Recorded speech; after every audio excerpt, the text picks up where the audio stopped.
আমরা ডিলগ্রাম পর্যন্ত চলেছি বাসে। এ হচ্ছে বাস, অর্থাৎ দার্জিলিং যাওয়ার যে বাস, সেই বাসে।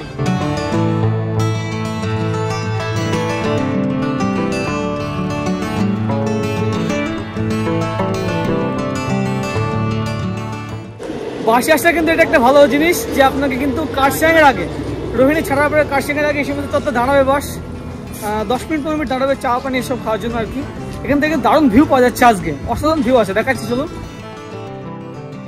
এখান থেকে দেখুন কার্শিয়াংয়ের আগে, এই মুহূর্তে রোহিণীর উপরে এবং কার্শিয়াংয়ের আগে এখান থেকে প্লেন সহজে ভিউটা না দারুণ।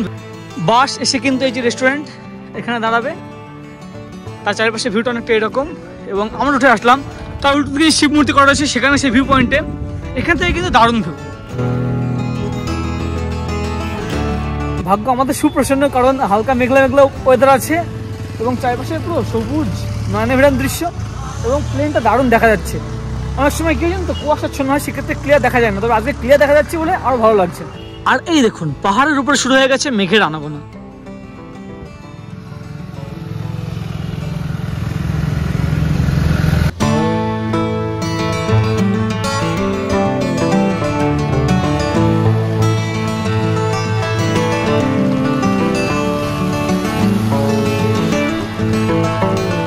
পাহাড়ের ওয়েদার কিন্তু প্রেডিক্ট করা খুব মুশকিল।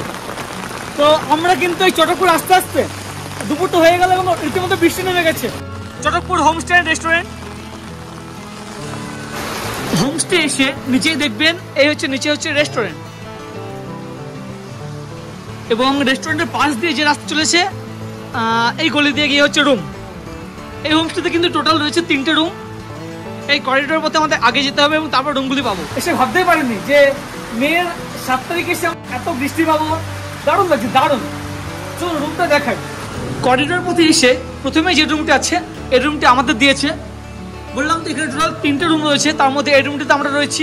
এই প্রবেশ করলাম, প্রবেশ করার সময় কিন্তু রয়েছে পাপোশ, দেখেন। আচ্ছা, বেশ সুন্দর রুম, কিন্তু দারুণ লাগলো রুমটা। এ দেখুন এখানে কিন্তু ডবল বেড, দুজন ভালো থাকা যায়। এখানে একটি বেড আছে যেখানে একজন থাকতে পারে বা বসাটাও করতে পারে। এখানে দেওয়া রয়েছে একাধিক পিলো, এদিকে টাওয়েল দেওয়া রয়েছে, এদিকে ব্ল্যাঙ্কেট দেওয়া রয়েছে। আজকে মনে হচ্ছে শীত লাগবে, সেই কারণে কিন্তু ব্ল্যাঙ্কেট।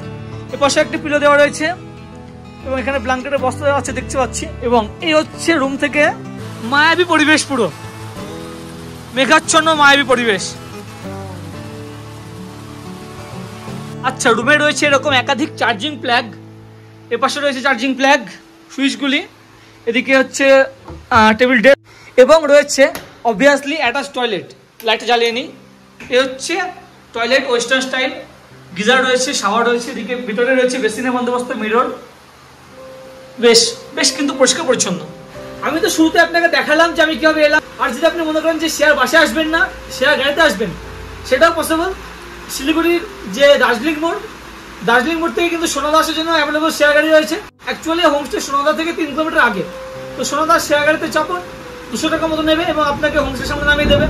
দার্জিলিং মোড় ছাড়াও শেয়ার গাড়ি কিন্তু আপনি পেয়ে যাবেন মাল্লাগুড়ি যে মোড়, অর্থাৎ দার্জিলিং মোড়ের 1 মিনিট আগে যে মাল্লাগুড়ি মোড়, সেই মোড় থেকে আপনি শেয়ার গাড়ি পেয়ে যাবেন, কোনো সমস্যা হবে না। এই হলো মোটের উপরে শেয়ার আসা বন্দোবস্ত। এছাড়া আপনি রিজার্ভে আসতে পারেন, সেক্ষেত্রে 8,000 মতো নেয় একটা গাড়িতে। তো অবভিয়াসলি আমি বলবো যে আপনি রিজার্ভে আসবেন না, কারণ স্বল্প খরচে মোটামুটি আপনি 100 থেকে 200 রেঞ্জের মধ্যে যখন চলে আসছেন, শেয়ারে আসুন।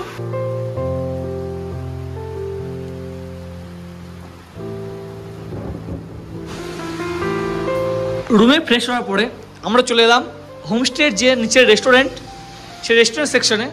পিছন দিকে তো কিচেন সেকশন। আসার সঙ্গে সঙ্গে কিন্তু দিদি ওয়েলকাম হিসেবে চা নিয়ে হাজির। চা এই ঠান্ডায় কিন্তু জমে যাবে।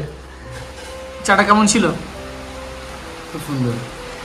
আর প্রথমবার পাহাড়ে আসার যে এক্সপিরিয়েন্স, সেটা কেমন এখনো পর্যন্ত? দারুণ।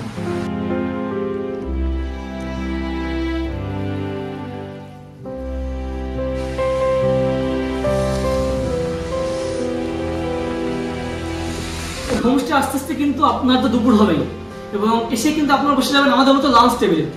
আমরা বসে গেছি লাঞ্চ টেবিলে। আজকে লাঞ্চ রয়েছে ভাত এবং সাথে বরবটি ভাজা এবং তার সাথে রকমারি খাবার। দেখুন, ডাল, এটা হচ্ছে ফুলকপি এবং মটরের একটা তরকারি, দারুণ লাগছে দেখতে। এটা হচ্ছে আলু পোস্ত টাইপের, আচ্ছা চিকেন সাথে, এবং এক্সট্রা যেটা রয়েছে 2 রকম পাঁপড় এবং সালাড। আস্তে আস্তে কিন্তু আমরা বেশ দুপুর হয়েছে, মানে মোটামুটি আমরা এসে পৌঁছেছি একটু লেটে, বললাম তো 1:30 নাগাদ, তো বেশ খিদে পেয়েছে। চলুন তো ঝাঁপিয়ে পড়ি।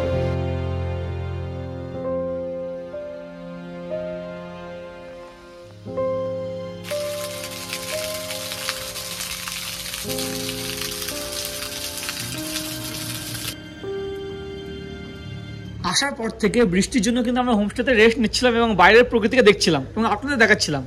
এখন সন্ধ্যা, আমরা আবার চলে এলাম নিচে রেস্টুরেন্ট সেকশনে, এবং এখন কিন্তু আমরা সন্ধ্যাকালীন ইভিনিং স্ন্যাক্স বা চাটা খেয়ে একটু বাইরের দিকে বার হবো।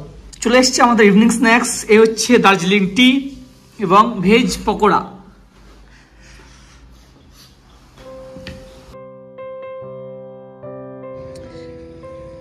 এক পশলা বৃষ্টির পরে কিন্তু এটাই পাওয়ার। আকাশ যেহেতু ক্লিয়ার, সামনের পাহাড়ের অসামান্য ভিউ দেখা যাচ্ছে। বিকালটাতে তো বৃষ্টির জন্য ঘুরতে পারিনি বললাম, তো ইভিনিং স্ন্যাক্সের পরে আমরা একটু বাইরে গেছিলাম এবং তারপরে রুমে ফিরে এসে রুম থেকে যা দেখলাম অভিভূত। ভিউ দেখুন আপনি রাত্রিবেলা, ওফ! আগে তো আপনাকে রাস্তার ধার থেকে দেখাচ্ছিলাম যে সামনের পাহাড়ের যে হোমস্টে বা বাড়িগুলির টিম আলো, তবে হোমস্টের এই আমার এই জানালা থেকে, রুমের জানালা থেকে অসাধারণ ভিউ। আকাশ পুরো ক্লিয়ার, কারণ বৃষ্টি হয়ে গেছে, সেই কারণে কিন্তু এত ভালো ভিউ পাওয়া যাচ্ছে। এখন রাত্রি প্রায় 10টা এবং আমরা আবারও চলে এলাম ডিনার করতে। আজকে ডিনারে রয়েছে রুটি, চিকেন এবং সাথে সেই বরবটির ভাজাটা। আমাদের কিন্তু এখানে জিজ্ঞাসা করা হয়েছিল যে রুটি খাবে নাকি ভাত, তবে আমরা রুটিটা প্রায়োরিটি দিয়েছি, সেই কারণে রুটি। আপনারা এসে কিন্তু ডিনারে ভাতটাও নিতে পারেন। Wow, good morning from Chatakpur siding. এখন কিন্তু সকাল 7:30 এবং আমরা ভাবছিলাম এখন ট্রেকিং করতে বার হবো চটকপুর ভিউ পয়েন্ট পর্যন্ত, কিন্তু রীতিমতো বৃষ্টি নেমে গেছে। এই অপূর্ব প্রকৃতিকে দেখতে দেখতে পাহাড়ি চা খাওয়ার স্বাদ কিন্তু আলাদাই। তো এখন মোটামুটি 8:30 এবং এখন দিয়ে গেছে বেড টি, অর্থাৎ দুধ চা, দার্জিলিং চা এবং সাথে একাধিক বিস্কিট। এখন বর্তমানে আমি দাঁড়িয়ে রয়েছি এই ন্যারো গেজেস লাইন, অর্থাৎ দার্জিলিং যে হেরিটেজ টয় ট্রেনের লাইন, সেখানে।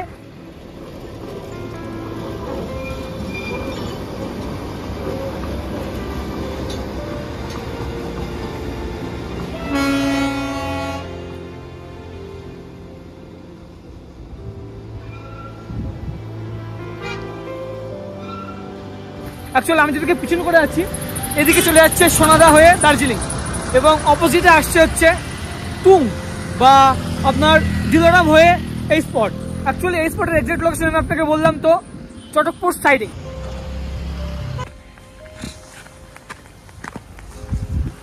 মে মাসের আজকে 8 তারিখ, এবং এই মে মাসে 8 তারিখে এসেও যে এত ভালো বর্ষার মতো ওয়েদার পাবো ভাবতে পারিনি। সকালে কিন্তু রীতিমতো জ্যাকেট পরতে হচ্ছে, কারণ এক পশলা বৃষ্টি পড়ে দারুণ ঠান্ডা। এবং এই চত্বরে দেখুন যে পাহাড়ি ফুলগুলো না, এগুলো কিন্তু আপনাকে মুগ্ধ করবে। দারুণ সবুজ প্রকৃতি, কিন্তু দারুণ। সকালে কিন্তু আপনারা উঠে মর্নিং ওয়ার্কের মতো এই হোমস্টে আশেপাশ চত্বর একটুখানি পাইচারে মারতে পারেন, তাতে কিন্তু আপনি মুগ্ধ হবেন।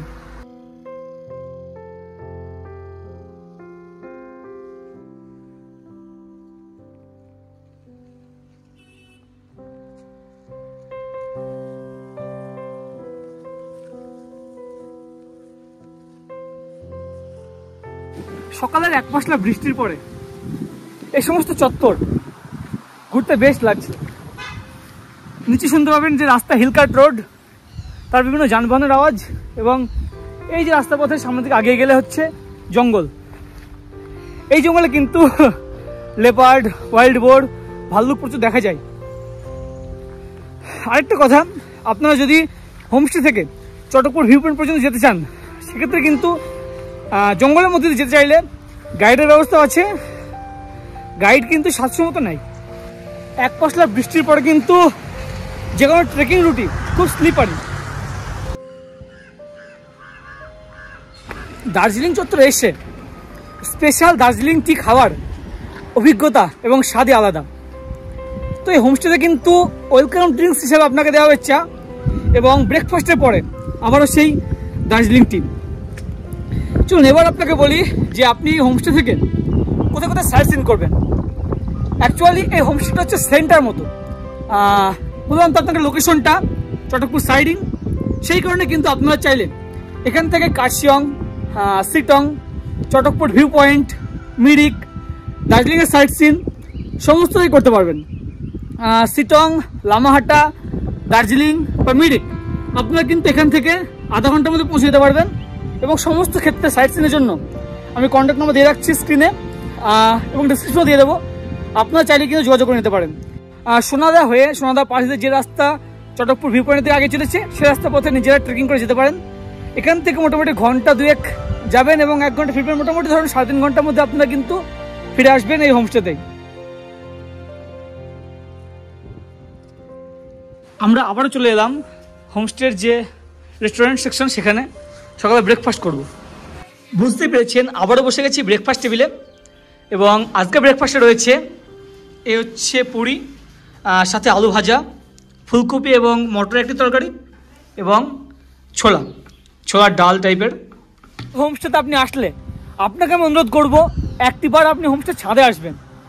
এখানে এসে আপনি মুগ্ধ হবেন আমাদের মতো, মানে এখানে বসে বসে আপনার সময় অতিবাহিত হয়ে যাবে। এখন সময় সকাল 10:30 এবং এখন কিন্তু আমরা রেডি হয়ে গেছি হোমস্টে থেকে চেক আউট করবো বলে। লাঞ্চ তো সার্চিং করার, কিন্তু আসার পরে তো বললাম বৃষ্টি, সেই বৃষ্টির কারণে বৈকালে বাড়ি হতে পারেননি এবং সকালে প্ল্যান করেছিলাম যে ট্রেকিং করে যাব, তো সকালেও শুরু হয়েছিল এক পশলা বৃষ্টি, সেই কারণে কিন্তু সকালেও ট্রেকিং করে যাওয়া হলো না। এখানে কিন্তু ফুডিং লজিং মিলে এখানে খরচ হচ্ছে জনপ্রতি 1500 টাকা করে প্রতিদিন। ঠিকই আছে আমার মতে, কারণ এখানে খাবার কোয়ালিটি কিন্তু খুব ভালো এবং প্রচুর আইটেম খাবারে দেয়। তো এই ছিল এই ভিডিও। আপনাকে কেমন লাগলো ভিডিওটি অবশ্যই নিচে কমেন্ট করে জানান। সাথে থাকুন, দেখতে থাকুন। আজ এ পর্যন্তই, এবং চ্যানেল যখন সাবস্ক্রাইব না করে থাকেন অবশ্যই চ্যানেল সাবস্ক্রাইব করুন। অনেক অনেক ধন্যবাদ।